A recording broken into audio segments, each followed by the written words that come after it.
Thank you for joining Bowtech Live and the Nate Zielinski Podcast. This is all about education, scouting, building patterns, and being successful on public land in a do-it-yourself style hunt. A huge thanks to all of our partners, including Bowtech Archery, Diamond Archery, Excalibur Crossbows, Vortex Optics, Ford Trucks, Slumberjack, Bass Pro Shops of Denver, Mr. Heater, Turkey Creek Studios, Ripcord Rest, Tight Spot Quivers, and Black Gold Sights. Join us every Monday night live at 7 p.m. Pacific on the Bowtech Archery or Nate Zielinski Facebook pages, bowtecharchery.com, and or the Nate Zielinski YouTube channel. And remember, tag and share this live feed with your friends and bring your big game questions. And here's your host, Nate Zielinski. All right.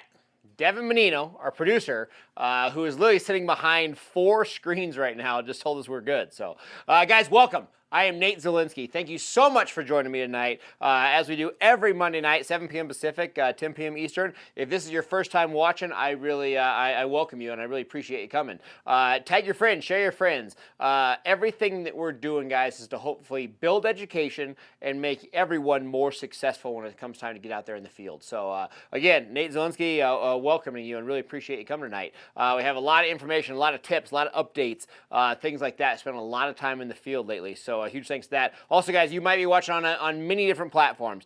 Huge thanks for Bowtech Archery for letting us go live, taking over their live stream, and going live tonight. So huge thanks for them to letting us have this opportunity, to kind of broadcast from there. So huge thanks to them. Huge thanks to Diamond Archery, Black Gold Sights, Ripcords, Tight Spot Quivers, Bass Pro Shops of Denver, Tightline Outdoors, and Nate Zielinski. I think that's everywhere we're going live from tonight. So huge thanks to everybody for their platforms for going live. Again, comment. Tonight's all about the questions. Send us your questions, your comments, your concerns, where you've been at in the field, your struggles. We will answer those questions, and again, hopefully make you more successful and let you take something great from the evening. So again, make sure you send those comments with us, guys. And also, if you have somebody, let's say we all have that friend that might need some help in the field. Whether they've been unsuccessful forever, or maybe they're messing up your hunt because of their style of hunting. If they're not on social media, remember you can always go to the Bowtech website and watch live there as well. So again, if you're not on social media, most of us do have a computer. You can always go to bowtech.com and watch live there. So again, that's kind of the introduction. Again, I am Nate Zielinski. Thank you so much for joining me tonight. Like we do every single week, I'm going to start off with where I've been in my personal hunts in, say, the last 6-7 days. Then we're going to kind of get into tonight's topic. And I got to tell you what, we got something great for you this evening, so make sure you stay tuned. Here in 6-7 minutes, we're going to show you a couple of bulls that we're chasing that are pretty exceptional, and we need your opinion of these animals and what we should do with some decision making. So make sure you stay tuned here for the next couple minutes. Guys, where I've been this personal week, I went on a sheep hunt. We've been talking about bighorn sheep. I personally don't have a tag, but we got a lot of buddies that have tags. Been out hunting with them, checking things out. And this week with that, got so close to some mega rams. Been hunting a lot of extreme high country. And, if you're a sheep hunter, you know exactly what I'm talking about. If you've never been sheep hunting, these critters live in literally some of the most just crazy, rough, extreme terrain that you've ever seen. We've been hunting a lot of this area this week, I should say. Everything's above 12, 13,000 feet, as high as 14,000 feet. The lot of stuff we've been in has been just veins and a mix of rock and grass. So you usually have a giant canyon and a vein of rock, and the next to it you have a little vein of grass, and then rock, and then grass. And it's rough. Everything you do to go a quarter mile takes you forever because you have to climb, and it gets technical on all these rocks. So we were up there, had actually four decent rams together. Of the 4, one great ram in there, and we were just trying to spot and stock. And these animals basically have been bedding in one rock section just outside of a vein of grass, and they were feeding, a half mile away, and we knew they were going to come right to us. So we got set up, got our wind right, and it's just very typical sheep hunting. If again, talking about the animals, if you've been around them, you know exactly what I'm talking about. If you haven't been around them, they're kind of a sketchy animal. Hard to predict. They literally will change their mind. They get that weird feeling, and they'll go 180 and totally change their daily patterns. They are an animal that is hard to pattern because they get so sketched out and so weirded out so quick. So example, on this day, we're sitting there. We can see the sheep feeding at us. Everything is perfect. That big lead ram, that big giant one, he's literally walking above these other sheep, and as he picks up his hoof, enough, he literally kicks a pebble, the size of a marble. It hits the next sheep basically on its front shoulder. I can see this tiny pebble through my spotting scope. Hits that next sheep, and this sheep literally jumps 5 feet in the air and tears off down the mountain. This sheep probably ran 1,000 yards, stopped, kind of looked up, and was like, oh, that was just a rock, and then slowly fed back, and these other sheep waited for him. Took like 2.5 hours, this little ordeal, because of a pebble hit his shoulder. So that was the first mix-up of the day, but from that point on, from literally a one ram kicking a rock at another one and having a little freak out moment, it put them on guard. So we're sitting literally in like an old miner's hole. We have rocks piled up to where I'm looking through a hole this big at these sheep coming at us right where they're going to bed for the day. And literally, a couple 100 yards away, all of a sudden they just started kind of getting weird. No idea. As far as I'm concerned, our winds seem perfect. I don't think that they could see us. We're literally looking through a hole in a wall. I have no idea what happened. They literally turned around and kind of went up and around us. They walked within a couple 100 yards the entire time, but they avoided right where they should have walked through to go to their beds, and they bedded on 100 yards on the opposite side of where we were at. And right when they got into a little canyon, right before they hit their beds, we had to bail because our wind was going to be bad. So close, but so far. So again, having a ball chasing the sheep with the friends in the high countries of Colorado. But we have not been successful yet. The season actually closes tomorrow evening. So while we're here live right now, I have a friend up, or the guy with the tag. He's chasing some right now. Hopefully he's going to put him to bed, and hopefully we can join him tomorrow, depending on what he does tonight while we're live talking to you. So we'll keep you updated on that sheep hunt. But it's been a lot of fun chasing them. For all of you that have been sheep hunting, you know exactly what I'm talking about. For those who haven't, it's a love-hate relationship with the sheep. It's the most entertaining thing to chase them. It's very visual, but with their unreliable patterns, it can definitely be frustrating. So that's kind of where we're at with the sheep. Bear season, for me personally, starts Saturday. I have good patterns on bears right now. So I have these bears feeding on berries. I have them hitting water holes. I can say that we're facing a lot of warmer temps. We've had moisture and cool temps all of August, and now all of a sudden we're hitting a little dry spell. The rain stopped, and it's getting pretty warm. That warm is bringing wind and changing thermals. So we have both. Again, our thermals aren't as consistent, so they're lasting longer. Basically, that midday up current is lasting a lot longer than we would like it to, and the wind that the warm temperatures is causing is kind of throwing the thermals all over the place. Bears having the nose that they do, that's your extreme thing you have to defeat when bear hunting is fooling that nose. So in a situation where I'm sitting on water, sitting on berry patches, I got to have a great wind. So my season starts this coming Saturday. If I'll be in the woods, I can't tell you for sure. It's a 30-day season. I'm a very good patient hunter when it comes to hunting the bears. So I'm going to wait until I have the right conditions. The second I have good thermals, good wind, I will be in that stand, in that blind, taking advantage of it. But again, it starts Saturday. I'm hoping to have good conditions, but I can tell you from the last couple days, we've had a lot of wind, a lot of weird thermals, which is going to make it really tough for bear hunting. So we'll kind of see as that goes as we get into that season. The mule deer is the next thing we're going to talk about. Guys, this is the year of big mule deer. Between Colorado and Utah, I don't think I've ever seen so many giant bucks getting taken down. Again, the bow season has been one for the record books for big deer everywhere. Again, we had an early winter, or an early spring, I should say, that really helps things out. We had somewhat of a lighter winter in some portions of the state, or some part of the western states, I should say, and some portions of the western states got actually hammered. But the areas that had lighter winters, and really at that early spring, all that combination has led to just tremendous numbers of bucks and then tremendous size of those bucks. So again, the biggest thing with big muleys, patience pays, studying those animals. Even if you haven't scouted, again, we've been talking about scouting for 90 days, but if you haven't done out there scouting, spend the first morning of your hunt, the first couple days, glass these bucks. Everybody glasses them, puts them to bed, and they immediately jump in there. I would watch this buck for a day. Try to learn the patterns. How long does he sleep? Does that buck move around in his bed? But again, the most consistent way that guys are usually being successful on these deer is watching them, letting them bed, and getting close to them and either making them stand up out of their bed or getting close to them to where they do stand out of their bed. You can have that shot, or catching them to and from water or to and from their feeding grounds. But again, this is the year for the big muley. So just keep that in mind. Have some patience. My biggest advice to that is, even if it's a brand new buck you've never seen, try to watch him for hopefully one day and try to learn those quick patterns of where he's bed and how he beds, just his daily habits. We see some of these deers that lay down, these muleys will lay down and they'll sleep for 8 hours without moving. I watch a lot of bucks, and I'm watching a buck right now that he lays down, he stands up every 45 minutes and adjusts, changes, walks 2 feet, sits back down, eats a piece of grass. He's really, all about moving around. He's fidgety. So keep in mind, learn the habits of your deer, even if it's, again, for a day before you actually move in there and try to make that harvest and make that kill, just so you have a little bit of information to knowing what to expect as you go in there. So keep that in mind.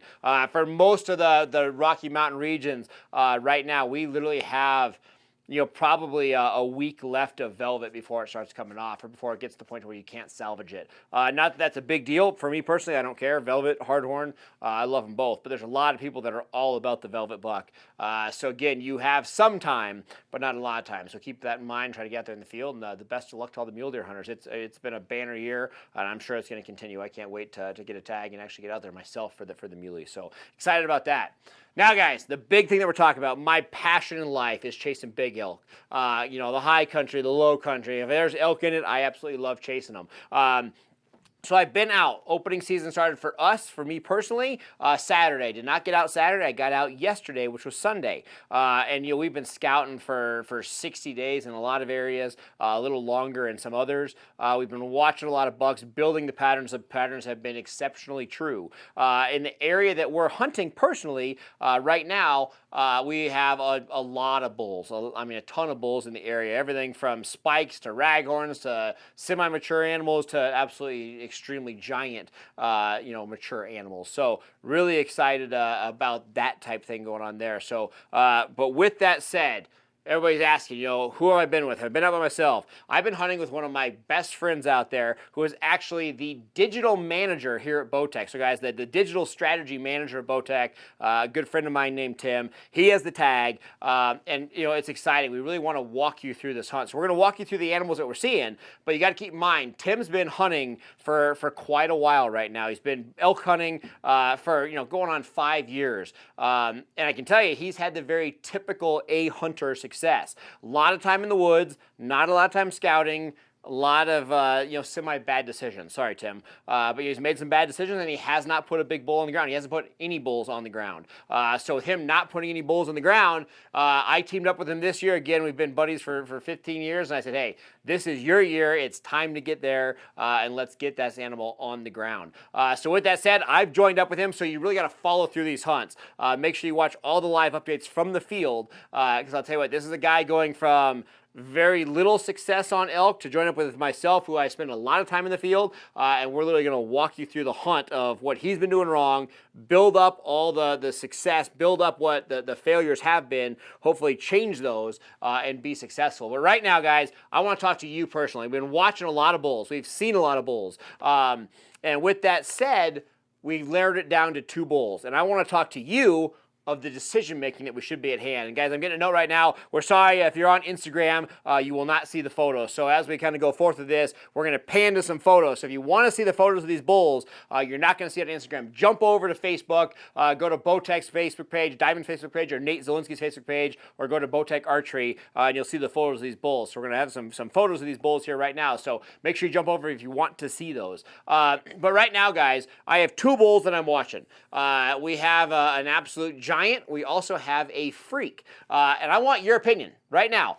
Good friend Tim, he's watching right now. He's looking at the comments. I want you to know which animal you would harvest. So we've been watching both these bulls. I've actually seen both these bulls for a couple years. The one bull, the freak, we have named him Larry, Lopsided Larry. And last year, I actually saw 7 generations of this bull. So literally from a 2.5-year-old bull on up, I've seen 7 generations of this lopsided bull. Something's wrong with a leg or a portion of his body, and he grows absolutely a massive right horn and a very weak horn. So you got to check this out. We're gonna start off with Larry. So we're gonna pan right now. You're gonna be leaving me, and you can see right now on your screen, guys, that is actually Larry's dad. So that is last year. So if you look at that photo, I obviously drew with just my finger with some ink on a phone, that big H right there. but that is showing his antler width. That bull right there, which actually is Larry's dad, is looking directly away from us.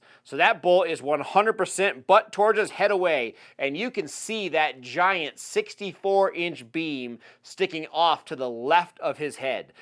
So again, I mean, this thing has got like 64 to 65-inch beam, absolutely massive. And that's actually an 8-point bull on his left-hand side. That is Larry's dad from last year. Now, I have not seen Larry's dad. To be totally honest with you, I don't know if he winter killed or if he's just been hiding from me, but I have not seen Larry's dad. But now we're going to go to Larry. So this is the bull that we have patterned right now, guys. So we're going to throw to a video from yesterday of Larry's dad, or excuse me, of Larry himself. So coming up here on your screen. 1 second. 1 second, no worries, guys. We have a lot of computer screens going on. So right there, guys, on your screen, if you look up there by that dark tree, you'll see him walking here in just 1 second. He just came up out of those willows. This is Lopsided Larry. I'm excited to introduce you again to Lopsided Larry. So this bull, you can see him as he's turning around, has got a massive 7-point antler on his right side and a kind of a goofed up, 2-point hand basically on his left side. This bull right here is going to be 6.5 to 7.5 years old. Just an absolute monster. Again, you see this bull from one side, and you're just like, holy cow, what has he got going on? But he's just absolute giant. I mean, his 6th point is huge. Everything about him is great. So you can see him as he's walking and turning. Guys, we got about a minute clip of this bull, and I want you to see it all, especially as he gets closer to us. You'll see him as he starts turning. And this bull is a flat-out monster. Again, full 7 on his right, 2 on his left, but he is big and he is mature. Now, I will say one thing about Larry that we like about him and we don't like about him. Larry cannot fight. Larry cannot fight at all. He cannot touch another bull. A 2.5 to 3.5-year-old 4x4, what you consider a raghorn, a satellite bull, would absolutely beat him up. His antler on the right-hand side is so wide and so long that this bull, he misses all the other antlers. So when he comes in to fight, when he comes in to get onto another bull, his right horn is so wide that every other antler comes right inside of him, and he has no protection. His eye guards on the left are not long enough, so he really struggles to have any connection, to have any battles in the field. He cannot fight due to that type situation. So that's the major problem with Larry. So you see on the screen there, you can see him kind of turning his head, moving around. Just an absolute giant. You see him as he's looking at you right there. Just a mega bull, but he can't fight. So the fact that he cannot fight allows him to rut extremely early. So that's one of the favorite things about it. We're going to pause there, Devin, just for 1 second. So guys, the fact that Larry cannot fight, he ruts dramatically earlier. So we're going to talk about that here in a second. Now, we're going to pan to the next bull. On your screen, you can see the next mega bull. This is Ricky. Guys, so again, we named him Ricky Bobby strictly for the fact that he is fast. Guys, this is a giant mature bull, one of the biggest bulls I've seen in a long time. He has got great fronts, great thirds, great tops. He's heavy, great beams. He's going to be a 54-inch beam, 55-inch beam bull. Now, the first picture you see here, the very first picture on your left is actually in very late June, super early July. Your next 2 pictures are going to be just a little bit later in July. But guys, this is literally pictures of this bull, fairly close, and he has had a solid 40 days to grow on top of these pictures. Now, we've been watching him from about a half mile away over the course of the last 30 to 40 days, strictly for the fact to not get close, not booger him up, not let us get sent. So we've really been taking it easy on this bull. So again, these photos are a little closer. We've backed up since then to just make sure that we don't ever get too close to that bull. But guys, you see right there, he does have a giant point coming off of his sword on his right-hand side. So he has got a 7th point on his right, a solid 6 on his left. He is big, heavy, and strong. We're going to pan to a video right now. If you can see him actually in July walking around, moving, you can see the big antler growth right there. But I'll tell you what, Ricky is in his prime. Just a big, heavy, hard-hitting bull. I'll tell you, he's an educated bull, though. He's a smart bull, and I do not think it's going to be easy to put that animal on the ground. So, guys, those are the bulls. We're going to pan back to me now, and we're going to talk real quick about that situation. So you just saw those bulls. We have got Lopsided Larry, giant 7 on his right, hardly anything on his left. And then you have Ricky Bobby, who's, again, just an absolute toad. He's a mega bull. He's extremely smart. So we want to talk to you, all the viewers, all the listeners. Tim Glom never had an animal on the ground, but he's in a great situation with some big bulls. We've worked extremely hard. We're 100% public land, no ranch, no private property, public ground, guys. And this is not a high point unit. This is something to where a lot of work and a lot of hiking has led us to having a couple big bulls in the area. They're not together; they're a ways apart, but we can access them both with a lot of miles in their boot. I can tell you, I'm drinking a lot of coffee to keep up with the long nights of hiking around chasing these bulls. But again, you got our buddy Tim. He's not harvested a bull. This is going to be the opportunity at his first bull elk. Would you go for a freak giant, 60-inch beam 7-point with nothing on the other side, or would you go for more the typical mega bull there? Again, they're both neat. They're both, you'd be lucky to have either one of them. But the way we hunt, our style, we generally dedicate to one animal. We have to learn everything about it. You have to take advantage of the tiniest little opportunity that you have at these bulls. Again, simply for the fact that you try to hunt both, you get them getting caught up trying to learn both patterns, and then you start to struggle with that. So again, the main focus here is going to be the fact that we're going to try to pick one bull and dedicate all of our time to that one bull. What would you do? Lopsided Larry, Ricky Bobby.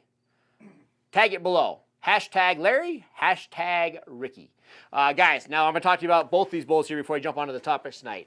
The big changing factor for us is right now Ricky is 100% solo. That big mega bull, that big 6x7 is 100% alone. He's not hanging with anybody. Now there are cows in the area of where that bull is living. He has not joined up with them yet. We're probably 3 to 5 days from him joining cows. Everything Ricky has done for the last 90 days has been fast. That's why we named him Ricky Bobby. This bull moves fast. He'll feed in one area, taking his time.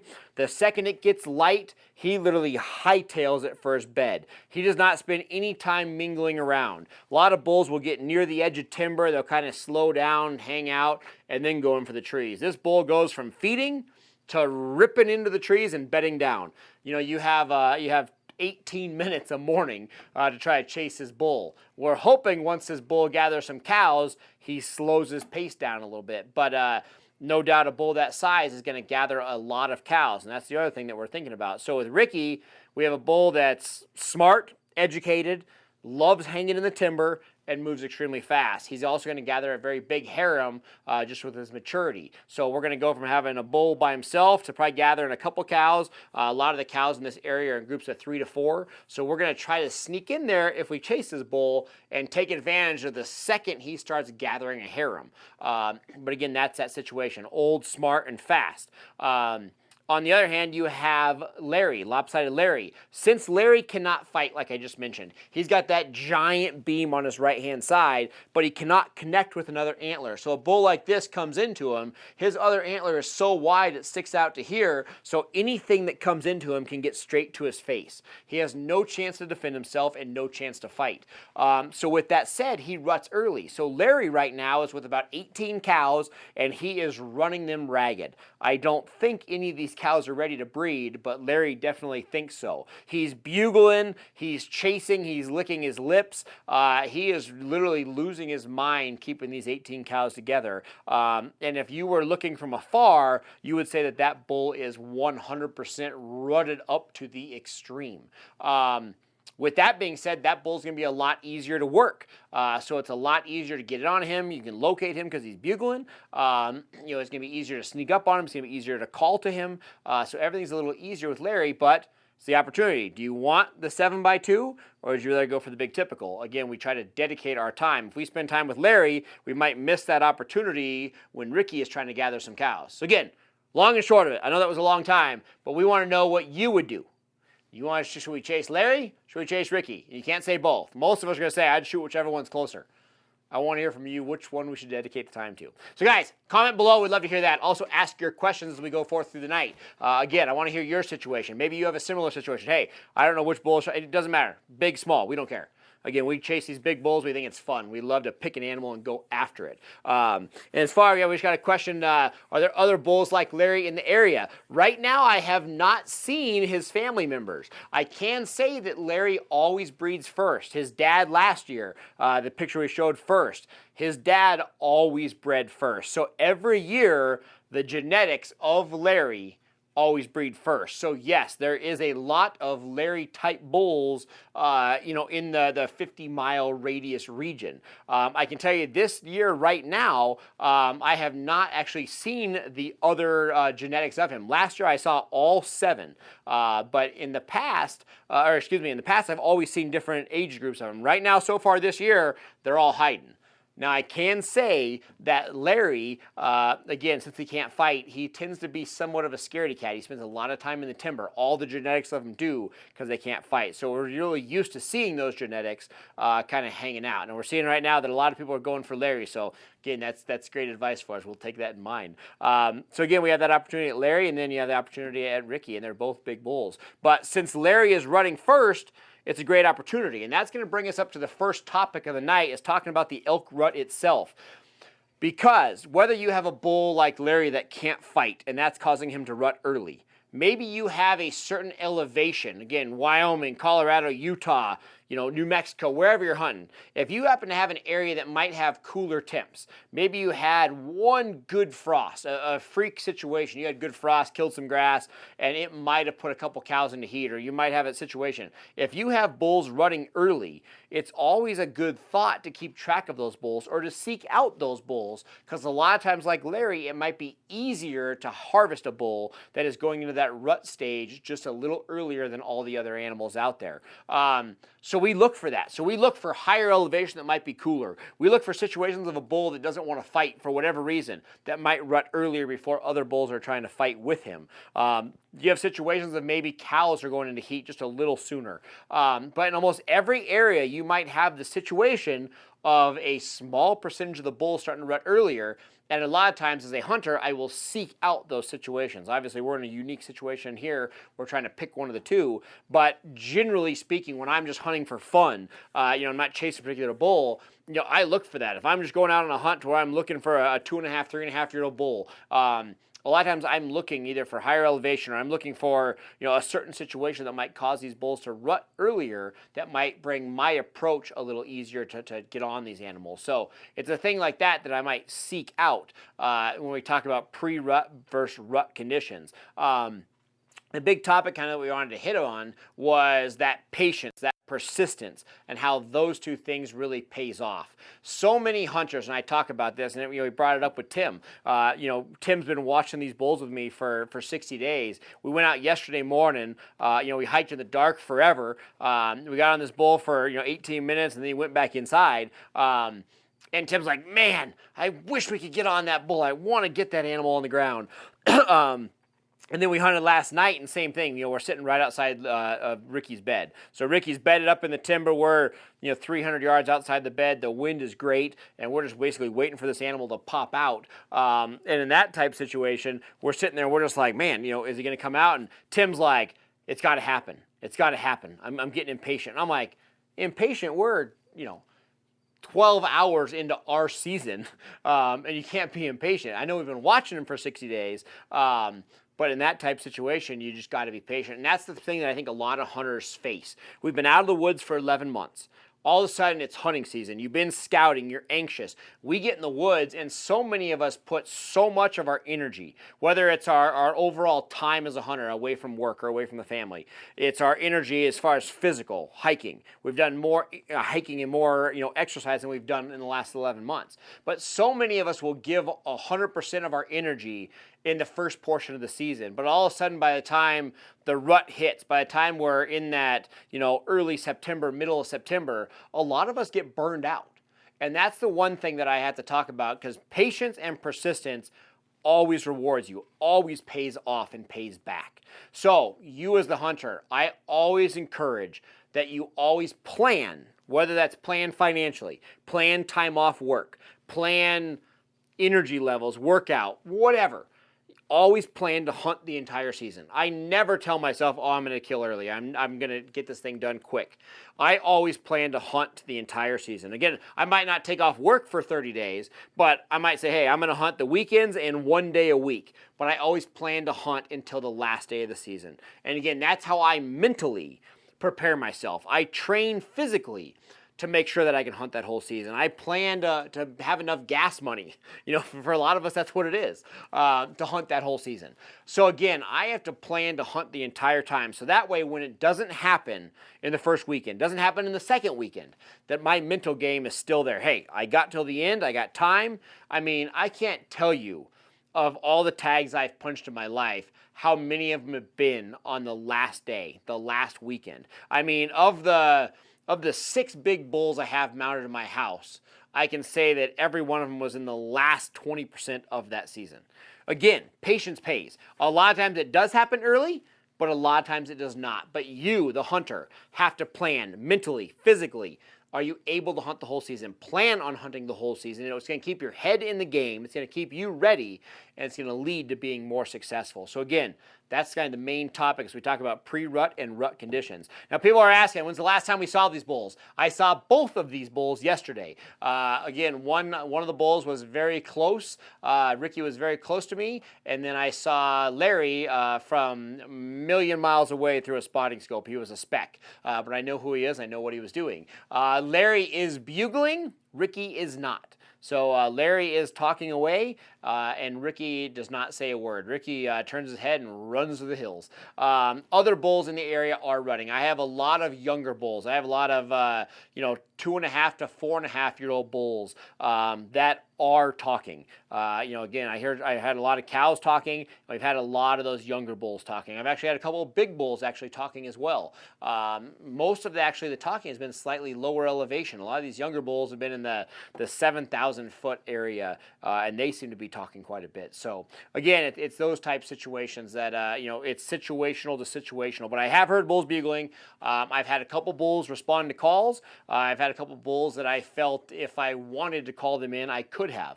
I saw actually 2 6x6 bulls.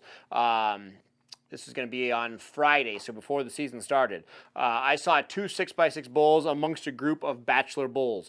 So these bulls were 6 bulls together, and they came out of timber. They went to a water hole, kind of a wallow area, big long one. It's like a marshy area about 25 feet long. And I saw 2 6x6s, 270 to 290 class bulls, absolutely tear it up. These bulls fought for 10 minutes. I would say it was far more aggressive than sparring, but not quite rut condition where they're trying to kill each other. So it was kind of that happy median of they locked up, they were not sparring. It was more aggressive than that. They were pushing, they were after it, but they weren't full-blown trying to kill each other. So if you can imagine where that relationship would be. But those bulls right there, I felt if I would have snuck in there, I could have cow called. I could have made some very slight calls, and those bulls would have came in and responded to a cow call very quickly, just for the aggressive that they were sharing. So again, I would say that callability. People always ask about calling. I would say the callable animals right now, you can probably talk and get responses from 10 to 15% of the animals you're chasing. The most of those are still waiting for some cows to go into heat, still waiting to gather harems, and still waiting for everything to come true. I would say in the next 5 days, you'll start to see those numbers change. The next 5 days, you'll probably start sliding to 30% of these animals are callable. And then in the next 8 days, it's drastically going to change. And that's when all of a sudden it's going to go to that, 90% of the animals are going to be talking and callable.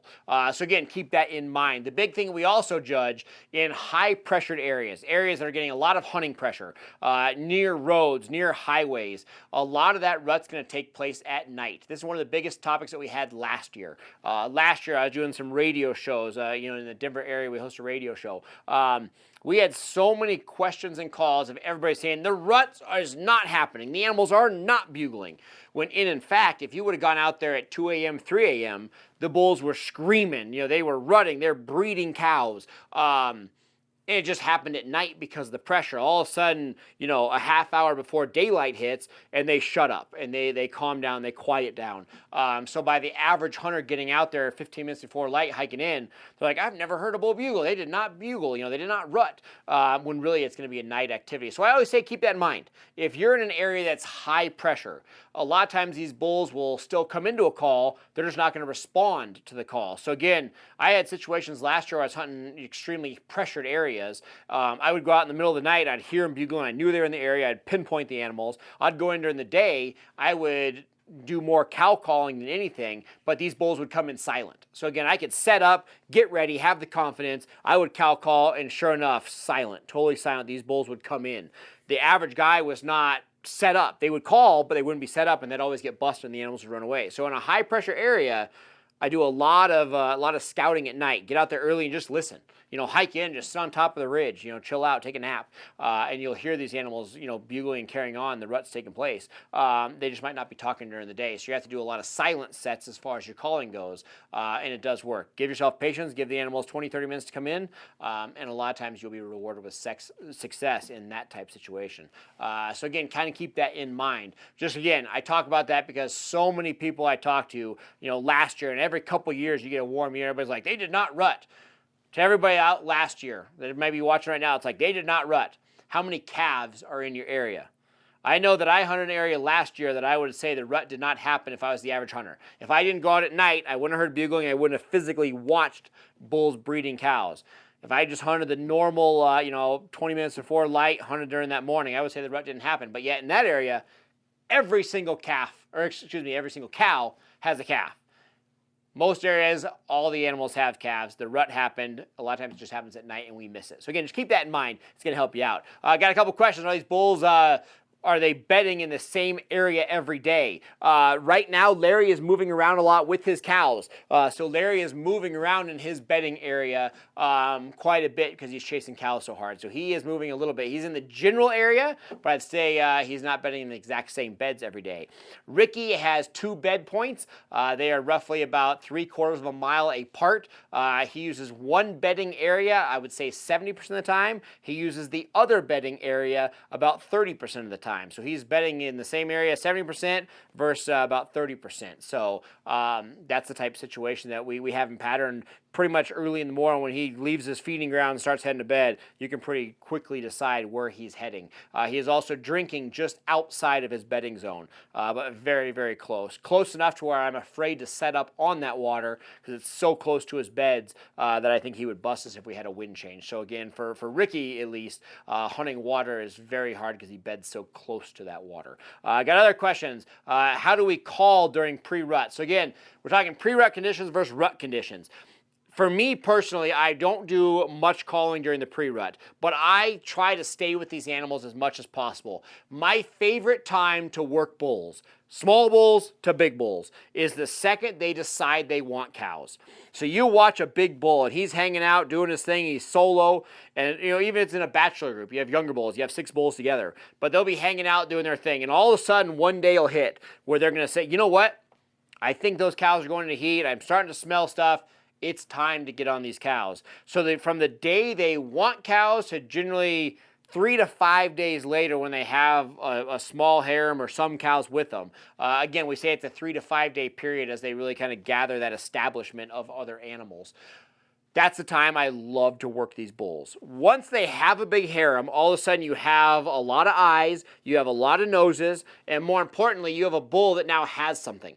So he has something to his name. He has a family. He has his group of cows. And it's harder to pull that bull off because every time a bull leaves his cows, essentially he risks losing those cows. So when he leaves the cows to go investigate another bull, to fight another bull, to either defend his cows or try to go gain more cows, there's always a chance that he could lose those cows. So again, the opportunity, all of a sudden you have money on the table. So the second that they have an established herd, it's harder to pull that bull off. As opposed to the fact that if you have a bull that's just looking for cows, he hasn't established them yet. They're not his yet. It's one of those situations of, I have some, but I need more. That's when that bull is responsive. He will come to cow call. He'll go fight another bull to gain cows. So that's where the situation of pre-rut to rut is the ideal situation to chase these bulls. Like for me personally, Larry already has cows. He had them from the beginning of the season, so we couldn't hunt him in that stage. But since he's bugling, he's easy to find. Since he's working his cows so hard, it's fairly easy to get somewhat close. And all of a sudden, he will actually, while doing his rounds, gathering his cows, he will present a shot. As to where Ricky is 100% solo. So as we watch Ricky, we're waiting for that day where he starts gathering cows. Every time I look at Ricky, I'm just watching him. I might see a cow. Maybe a cow's a half mile off or a quarter mile off. I watch if he pays attention to those cows. When he gets to a water hole, I know cows have been drinking at. Does he smell the tracks? Does he have his nose down? Or does he just walk up and drink? I'm looking for the small signs of him licking his lips, using his nose, hoping that he's going to start showing signs of that rut. The second that happens, I know that's when it's go time to start putting some pressure on this animal and try to get in there and get that animal on the ground while he's in that stage of building a harem, but yet has not established that harem. And that's a key time for that. We've got a question right here talking about wallows that have not been touched. Again, there's always a point in time when water goes from being a water source to a wallow. In a situation of when they're drinking, they can drink anywhere. So a lot of times we have enough moisture on the grass that these bulls are literally eating the grass and getting their moisture content for the day. Other bulls are drinking out of a little puddle on a rock or drinking out of an indention in the earth, and they're getting enough water to where they don't have to actually do that. When the bulls start to get into that rut phase, when they start to get overheated, when it's time to where they're at daily activity levels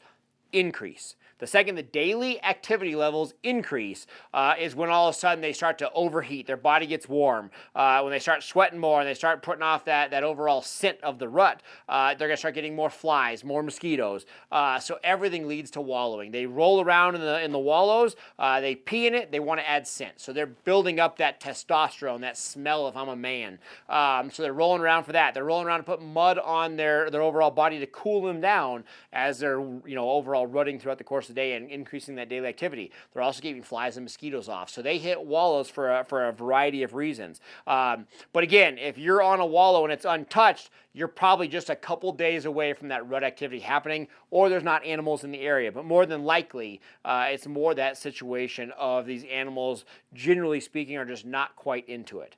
I can tell you what, every time that I go near a wallow, if the wallow is untouched, I pick up a stick, a rock, and I thrash that wallow the best I possibly can. I don't put sit in it, but again, I try to keep my boots tight. Hopefully we're in a rubber boot in that situation or whatever, but I stomp around, I mix it up. I take a stick and I stir that wallow up. I'll splash water on the trees. I make it look like an elk has been there.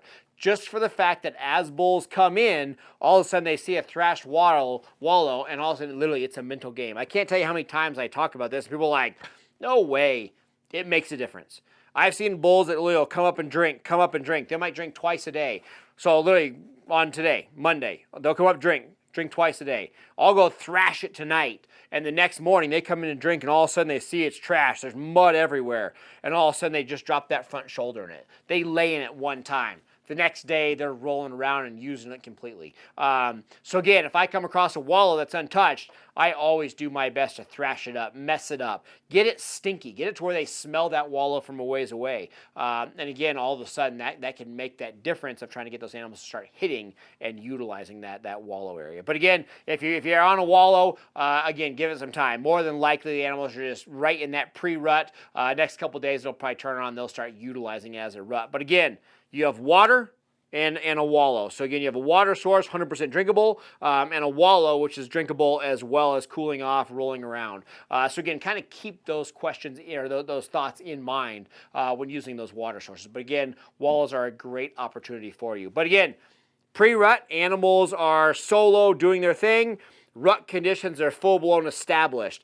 The opportunity for me, my favorite time, is the situation of those animals going from a pre-rut to a rut condition. They're very vulnerable. They're workable. They're not established. Sometimes the patterns can get a little weird. That's about the only downfall of that time of the rut. Again, they're moving around a lot. They're chasing cows, and a lot of times these animals are not going to be as patterned strictly for the fact that they're looking for cows. Sometimes they'll break their daily pattern in that 3 to 5 day window. But once they gather the cows, it generally falls right back to their normal patterns. But again, for me personally, that's one of my favorite times to get out there and chase these animals. So keep that in mind. Guys, so we're going to wrap up here in just a second. Again, I haven't been sleeping much. It's going to be a little shorter show than normal. But I want to talk to you one more time. We're actually going to throw back to Devin here. I want to show pictures of these bulls one more time. Because again, I want to hear from you. Are we going to go for lopsided? Shoot, right there. We got Ricky. So we got Ricky Bobby. Big giant 6x7. Monster bull, 54 to 55 inch beams, super heavy, great third points. Again, that's the downfall of most bulls that you find public land areas, is they have weak thirds. This bull's got great thirds, so we love that about him. So monster bull. Other bull we're going to flip to is lopsided Larry. So we got lopsided Larry, absolutely mega bull, big giant horns, and again, but he is going to be a major on one side and a weak on the other. So keep that in mind. You've got lopsided Larry and Ricky. So guys, we want to hear your vote. Hashtag Ricky, hashtag Larry in the comments below. We'd love to hear what your thoughts are, which bull you think we should go for. Now guys, I'm going to do this every single week. So again, every week throughout the entire hunting season, we go live every Monday night, 7 p.m. Pacific, 10 p.m. Eastern. I want to hear from you. I want you to follow through with this. And make sure also you text the keyword WATCH to 313131. Very simple. Text on your phone, the word WATCH, 313131. As we go live in the field, as I join Tim in the field, probably Wednesday, again, stay tuned with us. As we get on these bulls, a lot of times we're going to go live. We're going to give you updates. And I want you to walk through this situation. Myself, I guided hunts for 10 years. Now I just hunt for fun. I get out there, do promotional stuff like this. But again, I've been fortunate enough to have a lot of encounters. I've seen a lot of different experiences that's led to education and decision making. We have Tim, who has been out in the woods a lot, maybe had some rougher decision making, has not put an animal on the ground. You're going to watch us come together. You're going to watch Tim and I be out in the woods, have this interaction, and hopefully it leads to success. But we want you to follow through this journey to hopefully make it educational for you. Whether you've harvested 30 bulls or haven't harvested one, everybody has a different style of hunting. They have that unique situation. I want you to follow through on Tim and I as we come together. Hopefully you'll learn from it. You'll see the little things. Maybe if you just take a tiny thing from it, maybe it helps you be more successful in the field. So guys, keep that in mind. Watch all this as we go through this. And again, every Monday we're going to bring you rut conditions, where the bulls that we're chasing are, where their deer are, where the elk, the pronghorn, everything that we do, we're going to walk you through every Monday night. We're always going to take your questions, and we're going to bring on some great guests. So make sure you join us again every Monday night, 7 p.m. Pacific, 10 p.m. Eastern. We're going to be here bringing you these live updates and hopefully a lot of live hunts as we go through the fall. Also, guys, a huge thanks, again, we can't say it enough, to Bowtech Archery. Thank you for letting us go live on their platform. Huge thanks to Diamond Archery, as well as Black Gold Sights, Ripcord Rest, Tight Spot Quivers. I know we've been using a lot of those lately. You saw that on my personal Bowtech Rain setup when we harvested that pronghorn. I tell you what, you take the smartest bow in the world, the Bowtech, especially the Rain. Again, all technologies coming together. You throw on that Ripcord Rest, that Black Gold Sight, and that Tight Spot Quiver. I'll tell you what, you have got a machine and really a precision instrument, just match made in heaven. 100% tunability. Again, you're eliminating the bow factor. It's all about the arrow and that point of contact, and you can make the arrow fly truer than anything else on the market. So again, huge thanks to all those. Also, huge thanks to Bass Pro Shops Denver. Again, locally right here, guys. I was down there this week getting some tree stands, putting up for a future hunt, for all your hunting equipment right there. I tell you what, Bass Pro Shops Denver, huge thanks to them for going live with this, as well as the Nate Zielinski page and Tightline Outdoors page. Guys, make sure you like my personal Facebook page. Again, Nate Zielinski. Go there, give it a like. A lot of the updates that you don't see on this stuff will all be on that Nate Zielinski page. So go give that a like, Nate Zielinski on Facebook. We appreciate that. And remember, For all of you out there that are not social, whether it's your dad, your grandpa, and you want them to watch this stuff, you can always go to the Bowtech.com, and all this live feed will be there as well. So Bowtech.com. Guys, I'm Nate Zielinski. Thank you so much for joining me tonight. Again, thank you for also helping with our decision making, Larry or Ricky. Guys, I will see you next Monday, if not sooner, via all the live stuff. Again, text the keyword WATCH to 313131. Guys, thank you so much and have a great day.